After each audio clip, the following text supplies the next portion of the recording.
కొంగ జపం. అనగనగా ఒక అందమైన సరస్సు. ఆ సరస్సు చుట్టూ దట్టమైన అడవి, ప్రశాంతమైన వాతావరణం.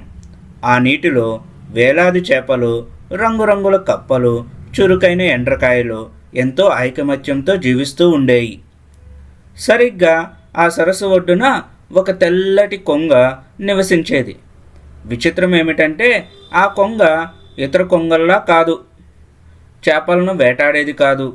అది గట్టున ఒక కాలు మీద నిలబడి కళ్ళు మూసుకుని తల వంచుకుని తపస్సు చేస్తున్న మునిలా కనిపించేది. దాని పక్కనే చిన్న చిన్న చేపలు హాయిగా ఈదుకుంటూ వెళ్తున్నా అది పట్టించుకునేది కాదు. మొదట్లో చేపలు భయపడినా రోజులు గడిచే కొద్దీ ఆ కొంగ శాంతాన్ని చూసి ముగ్ధులయ్యాయి. ఈ కొంగ చాలా గొప్పది, ఇది మనల్ని ఏమీ చెయ్యదు అని నమ్మి దాన్ని తమ రక్షకుడిగా భావించడం మొదలుపెట్టాయి. ఆ కొంగ కూడా చేపలతో ఎంతో ప్రేమతో మాట్లాడుతూ వాటికి నీతి మాటలు చెబుతూ ఉండేది. కానీ కాలం ఎప్పుడూ ఒకేలా ఉండదు. ఆ ఏడాది వర్షాలు పడలేదు. మండుతున్న ఎండలకు సరస్సులోని నీరు మెల్లమెల్లగా అడుగంటడం మొదలైంది. నీరు తగ్గుతున్న కొద్దీ చేపలలో ఆందోళన మొదలైంది. నీరు అయిపోతే మన గతి ఏంటి? ఈ వేసవి ముగిసేలోపు మనమంతా చనిపోతామా అని చేపలు ఏడుస్తూ చర్చించుకోసాగాయి. సరిగ్గా అప్పుడే ఆ ముని కొంగ వాటి దగ్గరికి వచ్చింది. దాని కళ్ళల్లో ఎంతో జాలి కనిపిస్తోంది. అది ఎంతో వినయంగా ఇలా అంది, బిడ్డలారా, మీ బాధ చూస్తుంటే నా కడుపు తరుక్కుపోతుంది. మిమ్మల్ని ఇలా నీరు లేక విలువెలలాడుతూ చనిపోవడానికి నేను వదిలేయలేను. ఈ అడవికి అవతల కొండల మధ్యన ఒక అద్భుతమైన రహస్య సరస్సు ఉంది. అక్కడ నీరు ఎప్పటికీ ఎండిపోదు. మీరు ఒప్పుకుంటే మిమ్మల్ని ఒక్కరొక్కరిగా నా నోటితో పట్టుకుని జాగ్రత్తగా ఆ సరస్సుకు చేరుస్తాను. నా వయసు అయిపోయింది. చచ్చిపోయేలోపు మీ ప్రాణాలు కాపాడి పుణ్యం కట్టుకుంటాను అని అంది. ప్రాణభయంలో ఉన్న చేపలకు ఆ కొంగ మాటలు దేవుడి ఆజ్ఞలా అనిపించాయి. మమ్మల్ని కాపాడండి మహాత్మా అని వేడుకున్నాయి. మరుసటి రోజు ఉదయం నుండే రక్షణ కార్యక్రమం మొదలైంది. కొంగ తన నోటితో కొన్ని చేపలను పట్టుకుని ఆకాశంలోకి ఎగిరేది. మిగిలిన చేపలన్నీ ఆతృతగా గట్టున ఎదురుచూస్తూ ఉండేవి. సాయంత్రం కొంగ తిరిగి వచ్చి, మిత్రులారా, అక్కడ మీ వాళ్ళంతా చాలా సంతోషంగా ఉన్నారు. ఆ సరస్సు నిజంగా స్వర్గంలా ఉంది. రేపు మరికొందరిని తీసుకువెళ్తాను అని చెప్పేది. రోజులు గడుస్తున్న కొద్దీ సరస్సులో చేపల సంఖ్య తగ్గిపోతుంది. కొంగ మాత్రం రోజురోజుకు మరింత బలంగా, ఉత్సాహంగా మారుతోంది.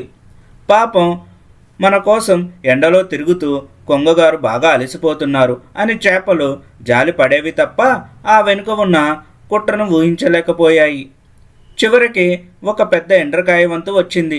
అది కొంగ మెడ మీద ఎక్కి కూర్చుంది. కొంగ ఆకాశంలోకి ఎగిరింది. చాలా దూరం ప్రయాణం చేశాక ఎండ్రకాయ కిందకు చూసింది. చుట్టూ ఎక్కడా నీటి జాడలేదు. కానీ ఒక ఎత్తైన బండరాయి మీద తెల్లగా ఏదో కుప్పలా మెరుస్తోంది. దగ్గరకు వెళ్ళేసరికి ఎండ్రకాయ గుండె ఆగినంత పని అయింది. అవి చేపల ఎముకలు, వందలాది చేపల ఎముకలు కుప్ప అది. కొంగగారు, ఏది ఆ సరస్సు? కింద ఆ ఎముకలేంటి అని వణుకుతున్న గొంతుతో అడిగింది. అప్పటి వరకు సాధువులా ఉన్న ఒక కొంగ ఒక్కసారిగా భయంకరంగా వికటాహాసం చేసింది. ఓ పిచ్చి ఎండ్రకాయ, సరస్సు లేదు, పాడు లేదు. ఇప్పటి వరకు తీసుకువెళ్ళిన చేపలన్నీ నా కడుపులో ఉన్నాయి. ఈ ఎముకలే వాటి సాక్ష్యం. ఈరోజు నీ అంతం కూడా ఈ బండరాయి మీదే అని తన అసలు రంగు బయటపెట్టింది. కానీ ఎండ్రకాయ చేపల్లా అమాయకమైనది కాదు. దానికి పోరాడటం తెలుసు. కొంగ తనను బండకేసి కొట్టేలోపే ఎండ్రకాయ తన పదునైన కొమ్ములతో కొంగ పీకను గట్టిగా నొక్కి పట్టుకుంది. కొంగ ఊపిరి ఆడక విలవలలాడుతూ గాలిలోనే ప్రాణాలు వదిలి కింద పడిపోయింది. ఎండ్రకాయ మెల్లగా పాక్కుంటూ తిరిగి తన పాత సరస్సుకు చేరుకుంది. అక్కడ ఎదురు చూస్తున్న మిగిలిన చేపలన్నిటినీ పిలిచి ఆ ముని చేసిన దారుణమైన మోసాన్ని కళ్ళకు కట్టినట్టు వివరించింది. తమ ప్రాణదాత అనుకున్నవాడు ప్రాణాలు తీసే యముడని తెలిసి చేపలన్నీ నివ్వెరపోయాయి. సరిగ్గా అదే సమయంలో ఆకాశం నుండి చినుకులు పడ్డాయి. భారీ వర్షంతో సరస్సు మళ్ళీ నిండిపోయింది. మోసగాడైన కొంగలేని ఆ సరస్సులో చేపలన్నీ ఎంతో జాగ్రత్తగా సంతోషంగా జీవించడం మొదలుపెట్టాయి. ముసుగులో ఉన్న మోసాన్ని గుర్తించకపోతే ప్రాణాలకే ప్రమాదమని ఆ రోజు అవి గ్రహించాయి. ఈ వీడియో మీకు నచ్చితే లైక్ చేయండి, షేర్ చేయండి, కామెంట్ చేయండి అండ్ సబ్స్క్రైబ్ చేసుకోండి. నెక్స్ట్ వీడియోలో కలుద్దాం.